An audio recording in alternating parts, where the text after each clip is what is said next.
two of the same size thing. So I'm going to start with two balls that are the same size so that I make sure my eyes don't go into different sizes. So I've got my two little balls of white. I'm going to make them a little bit smaller because I want them to be little tiny eyes. All right. So those are about the right size. Like that, you can see 1, 2. Those are my two size of eyeballs. I'm going to take my brush and I'm going to put a little dot of water where the two eyes should be. And I'm going to take these just as balls right now. Make sure they're nice and round. And there, I can pick one up and I'm going to put it right there and I'm going to squish it down so it makes a nice flat eye once I put it on there. So I start with a ball, and if you have a nice round ball and you squish it from the center, it's going to go nice and flat and make a perfect little circle. So I'm doing this from behind. Let me turn it around and make sure my eyes are in the right spot. Perfect. So there are my two little eyeballs. Okay, now we have to paint them. Now to do this, I use Americolor gel, and I just put a little bit on a plate and take a little bit of water, and I have a really fine pointy brush because you want to give it, it's a really delicate line that goes around, so you want to have a really nice thin brush to do that with. If you have like a, I think there's a 0.01 that is really, really thin, that would be a good one. And I'm just going to paint around the edges of my circle. And because your circle is kind of raised up, it's not embedded into the yellow, it's got a nice edge to it. You may have to pick your little ducky up to get all the way around. So you see I have painted all the way around the outside of the eye. And I'm going to do that on the other eye, like this.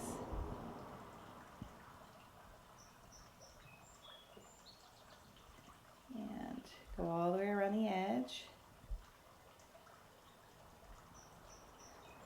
Like that. So I've got my two eyeballs edged out, and now I'm going to paint the little black part.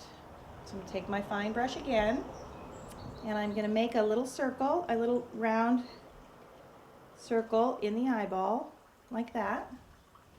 And then I'm going to kind of fill it in. But the trick with eyes, to give eyes life, is they have to have a reflection point. They always have to have a little dot of white in there, and that gives them light.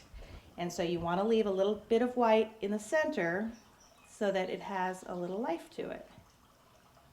Like this. So I'm going to paint my little eye and leave my little circle. If for some reason you don't end up leaving the circle, you make it all the way black, you can go back in with white paint and just add the circle afterward.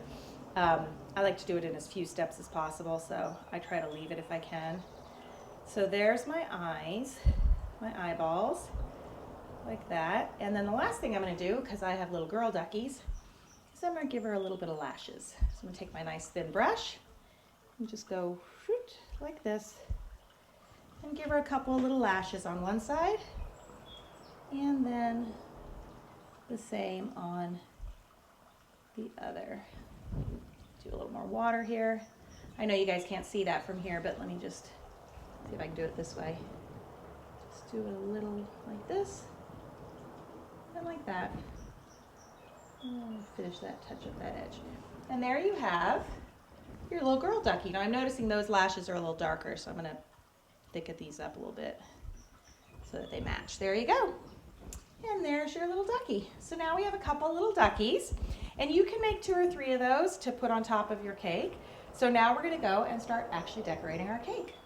Now that we've made our rubber duckies and our bubbles, it's time to cover our cake in fondant. But first, I'm going to show you how to make a checkerboard cake. So what I've done is I've taken a white cake and put blue food coloring in one half and pink food coloring in the other. And so I'm going to show you how to make a checkerboard. And I wanted to tell you my favorite technique that I learned, my favorite little tip, is never spray your pans. Only take your pans and cover the bottom with a piece of parchment like this. But don't spray them and don't spray the sides. What happens when you spray the sides is the batter releases from the sides of the pan and the cake shrinks. And then what happens is the batter starts cooking on the outside, but it's raw on the inside, and so as it starts cooking on the outside, it starts pushing the raw batter up to the center, and that's why you get a dome. So when you do it like this, the cake attaches to the sides and you don't get that dome. You get a little dome, but not nearly as much as you would otherwise. And the other good thing about it is every cake is exactly the size of the pan. It doesn't shrink. Because when you bake and you spray the pans, they shrink at different degrees. So they're never perfectly even. But if you do it this way, you take something and just release the sides and take it out like this. And you peel your paper off. And your cakes are always exactly the right size. So that's key because then you don't have to worry about lining them up.